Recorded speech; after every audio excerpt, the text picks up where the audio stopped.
préparation d'un petit cake marbré. Donc avec le moule bûche de chez Guy de Marle, hein, Flexipan Inspiration. On peut éventuellement, si on a envie, mettre une petite une toile décor. Mais là, je vais le faire sans aujourd'hui. Alors, pour ça, on a besoin d'une pincée de sel, de 75 g de beurre, donc là c'est du beurre à 41%, de 25 g de cacao, de 3 cuillères à soupe de lait, donc là c'est du lait d'avoine, un demi-sachet de levure chimique, un petit peu de vanille, là il doit y avoir une cuillère à soupe hein, de vanille, une compote sans sucre, une compote de pommes sans sucre ajouté, 175 g de farine, elle est déjà tamisée, hein. Du sucre à l'ose, donc là c'est le Sugarly, donc 0 calories, et de 3 œufs.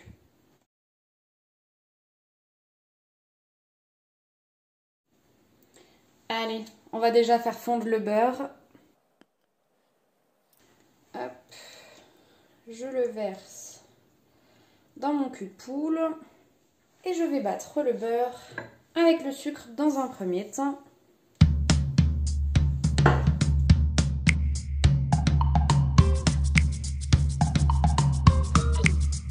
Une fois que ça a à peu près bien blanchi, je rajoute la compote.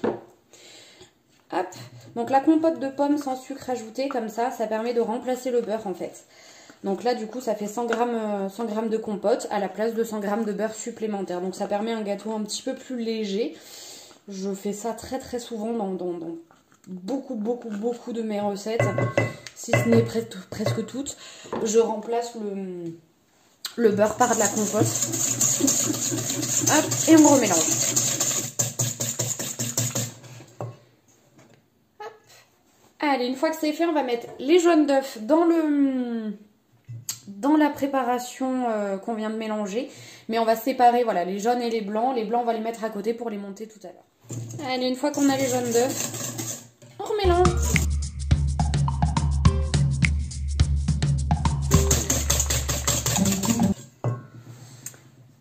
Ensuite, on met donc la farine que j'ai déjà tamisée,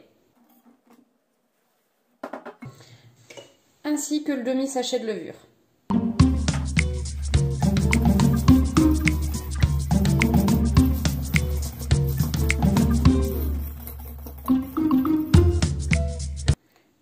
Une fois que ça c'est fait, on va monter les blancs en neige. Et j'ajoute ces blancs en neige dans ma préparation. Je le fais en plusieurs fois.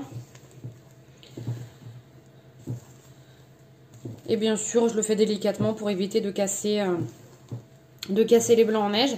Je le fais avec une des petites spatules.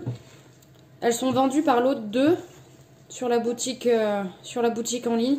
Et je les trouve ultra pratiques. C'est celle que j'utilise le plus. Je les utilise tout le temps. Pour cuisiner, elles sont vraiment top. Elles résistent à la chaleur, donc je m'en sers même pour cuire les steaks, etc. Enfin, franchement, vraiment trop bien ces petites spatules.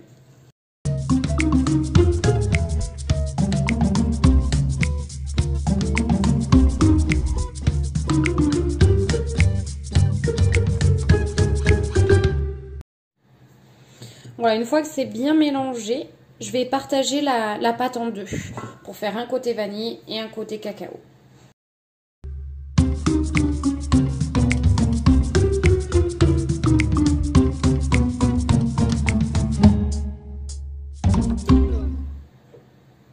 Dans la préparation vanille, je vais rajouter la vanille.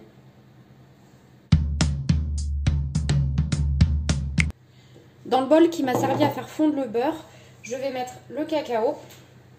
Ça évite de faire de la vaisselle en fait, tout bêtement, même si c'est la vaisselle qui va faire, très honnêtement, ça évite d'en faire un peu. Je vais rajouter donc le cacao, la petite pincée de sel et les 3 cuillères à soupe de lait, histoire de diluer un petit peu en fait le chocolat dans le lait, même si ça va pas le diluer complètement, mais un petit peu.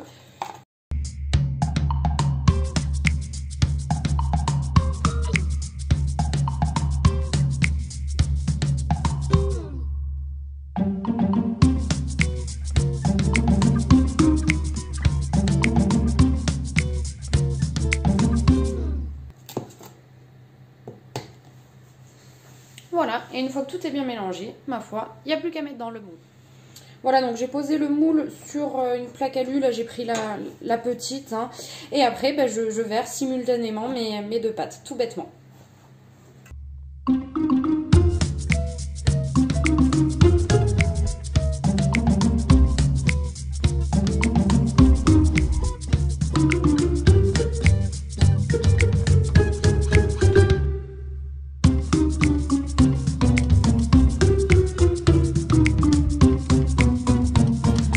Une fois qu'on a bien rempli son moule, on enfourne dans un four préchauffé à 180 degrés et on l'enfourne 50 minutes.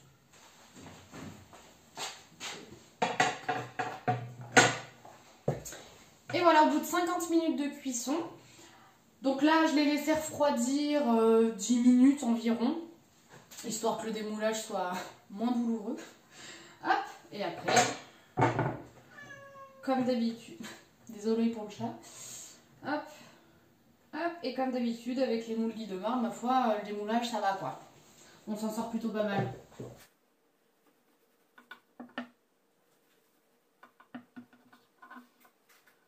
Ça fume encore pas mal. Hop. Donc avec la compote, ça permet d'avoir un truc qui est vachement moelleux et c'est super agréable. Et voilà, merci d'avoir regardé la vidéo. Bye bye.